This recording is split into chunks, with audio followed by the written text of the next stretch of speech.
Hey y'all, welcome back to Faith Budgets.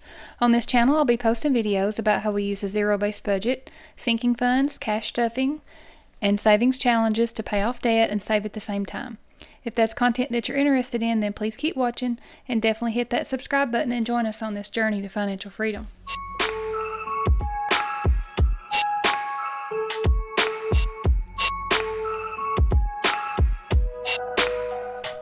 Hey guys, welcome to the first paycheck planning in December. I've already completed the monthly budget overview. You can check that video out. I will try to link it here if I can, the monthly budget overview, and that we lay the month out first and then we break it down by paycheck. And we get paid weekly because my husband and I are both on a bi-weekly pay schedule, but we're on opposite payrolls, so I get paid every other Thursday, and then opposite weeks he gets paid every other Friday. So we do end up getting paid once a week, and we budget according to that, and that helps us with our variable spending as well. So we map it out each week. And this is my planner from Missy Money. It's an A5 size planner, and you can definitely go check her out and use my discount code FaithBudgets10 and get an additional 10%. And then she's also having some other sales that wouldn't be included in the 10%, but it is her 12 days of Christmas. Each day she does something a little bit different. I've got to get on there and check out her dashboards. I cannot wait to get some of those. She's going to be doing some for the A6 binders. And I did find this one on Etsy from Robin's Budget of Dreams. I don't know if you can see her name there. Robin's Budget of Dreams. I was just looking for an A5 size dashboard. Missy didn't have any of those yet, and she may eventually get some of those. I'm not sure if she mentioned the A5s. I think she did, and then also the frosted dashboards for her A6 binders. But I just wanted to give something, a little winter theme, a little creativity to my binder. And I really love the snow on this one, the scenery there, so pretty. So that's just what I added that to my budget binder for the rest of the year, and then probably at least the month of January, maybe even February, before I change over into my spring things. And I may try to look for an A5, something that's a little more spring or summer vibes, something a little different for the seasons maybe, or something that's just I can use all year round. I don't know. I was just looking around and this caught my eye, so definitely go check her out. I believe she has a YouTube channel as well. She's fairly new. It popped up on my search, and it's very good quality and cute little picture there with the snow. And she had other ones as well. So check her out if you want to see what other dashboards she may have. So let's just get started in here with the December 1st paycheck, which was December the 5th. So we'll go over here to the number 1 tab for the first paycheck. If you're new, welcome. My name's Holly. Had several new subscribers. Thanks for coming over and joining us as we try to take a little control of these finances. It's crazy, but I really enjoy watching everybody else's videos too. I know everybody does their budget different, and I really enjoy watching and just catching up with everybody too, and seeing how they maybe change things up along the way, because it's always changing. It's never going to be exactly the same, so that's just part of it. Let's see. This paycheck, I did have an oops, because I originally budgeted for it to be $2,600 as my base pay, but I forgot that, and 26 is a little bit high because I have been getting overtime nonstop, so for the 2,600 one, but I'm also having some money taken out before I get this pay to go towards my emergency fund. It's in their Fidelity account, and my employer is matching, so I wanted to take advantage of that. So I didn't account for that. I forgot about that. So I had upped my amount. So it kind of threw me off a little bit. So I think I had to take some maybe out of, I didn't get to put as much in my sinking funds, but that's okay. That was going for my emergency fund anyway, so that's one of the priorities right now, is getting that emergency fund. I have that automatically drafted from my check before I even see this money. So what we got to work with this week will be $2,520, and the date we got paid was 12/5. Pay period, this will cover anything from 12/5 to 12/12. And let's see, yeah, SUV. And I'm going to do something different with my SUV payments because I have an auto set up to pay every Friday, $200, but it's charging me $5 fee, and that's every time. So that's $20 a month, and then on those magic months, that's going to be $25 a month extra. And then if I do that for 4 years, I just done the math on that. I was like, well, I need to try to do something different. So I probably wouldn't get to do my debt tracking Thursdays every week because I wouldn't be making the payment every week. What I would do is just let that money sit. I'll put it in here as a category and an amount, and just put $200 and let it sit in my checking account until probably the end of the month, and I'll make my auto payment at the end of the month. So I may do that instead, so that I can save that money. That's going to be, well more than a payment.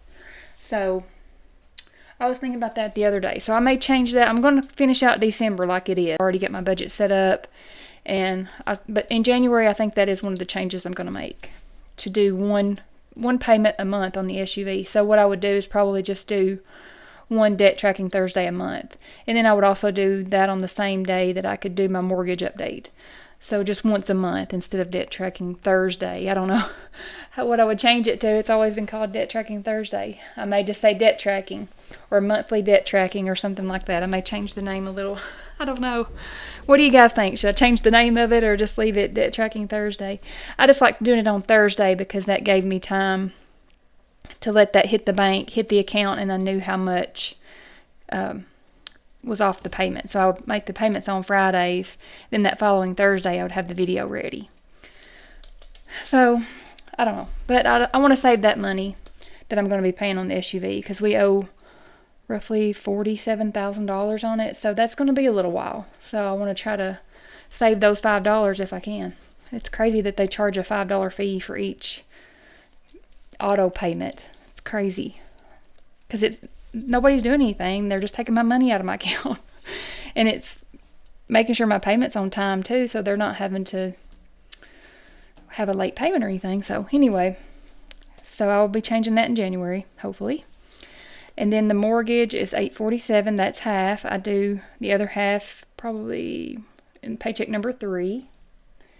So it's every other, yeah. Paycheck number 3 will be the other half. So I will leave that sitting in my checking account until I get the third paycheck money, and then I'll make that payment at the end of it's not due until January 1st. So then we have electric, child support, cushion, internet, and water.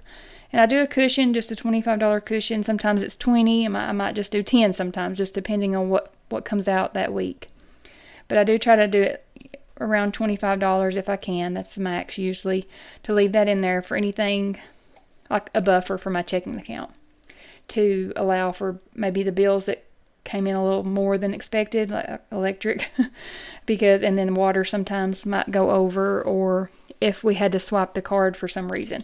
But normally we do our credit card, we swap that, and then we take the cash from our variable spending or our sinking funds binders, and we put that money in the spent envelope and deposit that into the checking account to pay that credit card payment.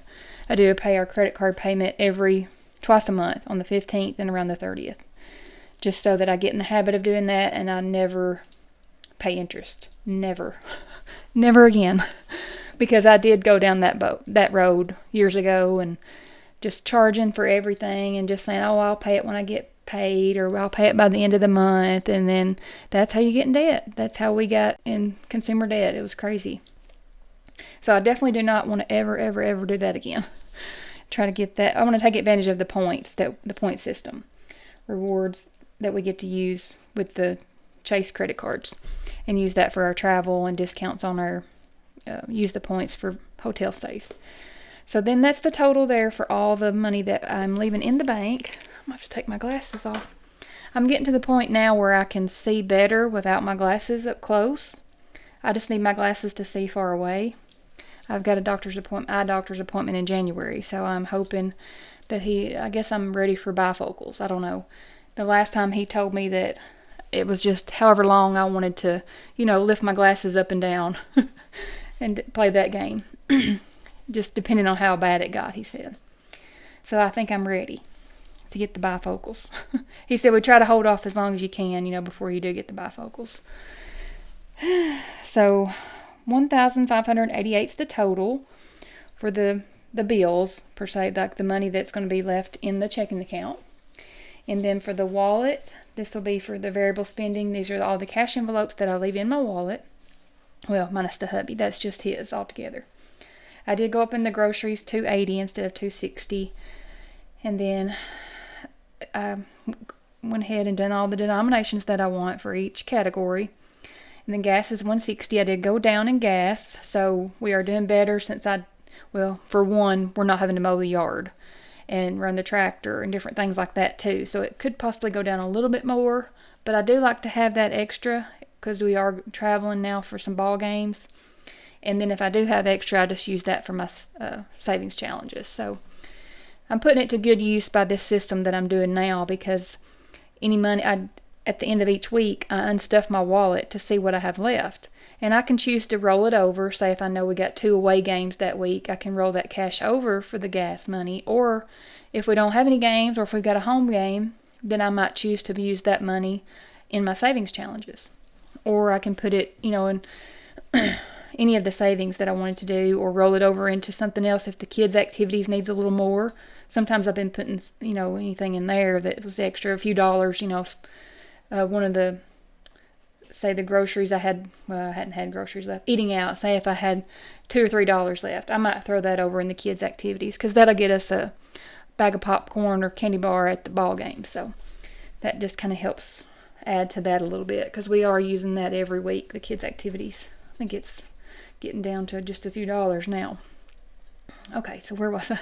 Oh, eating out, still the same, 60, giving 45, shopping 40, meds 35, miscellaneous 40, kids activities 30, and then hubby's 150. His is all together. So the total for that's 840, and then here's the denominations that I needed. So then the next category, or the next section, is the binders and envelopes, or the sinking funds. And see, I only have 2 this time because I didn't calculate correctly with my money, estimating my income for the whole pay period. So now I know that this is going to be my base bottom pay. And what I need to do from now on is just base my budget on this alone.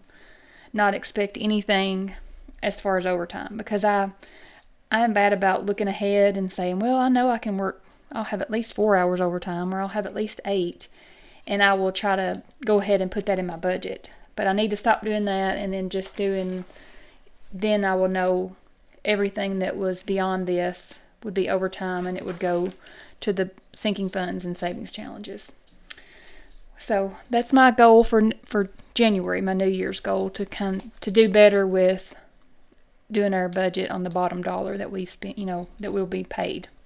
And then any additional money will go specifically for our goals. So self-care is only going to get 10, membership's going to get 20. So that's $30 for that. And then the savings challenges, I'm currently doing 4 savings challenges for Missy Money. The 52-week challenge, the 12-month, the I Do, and the 1 month ahead. So the 52-week challenge, I'm on week 49, so I'm caught up now to where I can complete this week 52 on that last paycheck in December, which will be the 27th. So it's just it will be 1 week from here on out each paycheck. I was doubling up. And then the 12-month, I'm just doing $10 there, and then I had the $3 left was what was remaining after everything, so I just threw that to the 1 month ahead instead of just having some odd ones. So I just threw that in there, and then I might have some more to go with that when I'm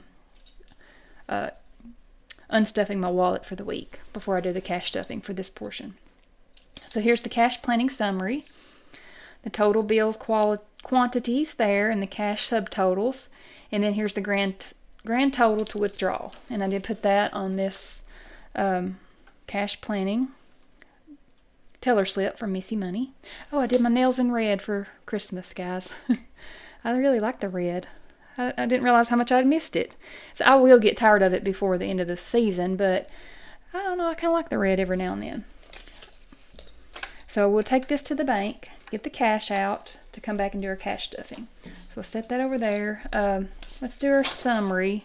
I'm pretty sure it's correct, because I do this on the Excel spreadsheet that Missy has just like this as well.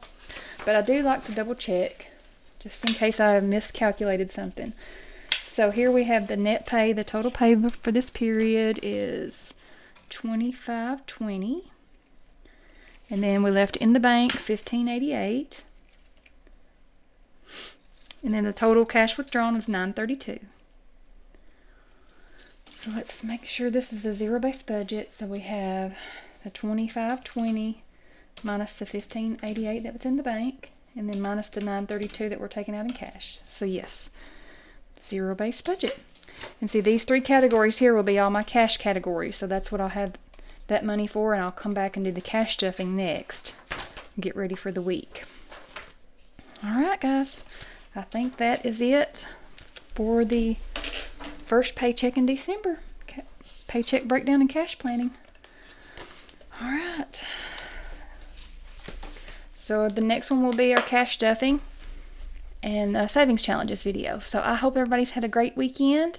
I've got a little bit more Christmas shopping done, and I've got to get started with some wrapping now and get some wrapping done and make sure, finish up my list. I have my list started and marking off what I have and then how much of my budget left that I have for each person, because we have 3 kids, so I spend the same on each one, and then I have nieces and nephews, and we try to spend the same on them as well. So, you know, I may have an item that didn't cost very much that I picked out for one, and I need to get a little something else to go with it. So I've got to get that all on my list so that I know what else I need to buy and finish up my shopping. I may need to go back to town or back to the mall or something to get some more shopping done. Anyway, I guess that's it for today, guys. I will see you guys on the next video, which will be the cash stuffing and savings challenges. And thank you guys for watching. Thanks for clicking on the video, and thank you for subscribing, hitting that like, the thumbs up. If you haven't subscribed already, please hit that subscribe button, and I will see you guys on the next one. Thanks.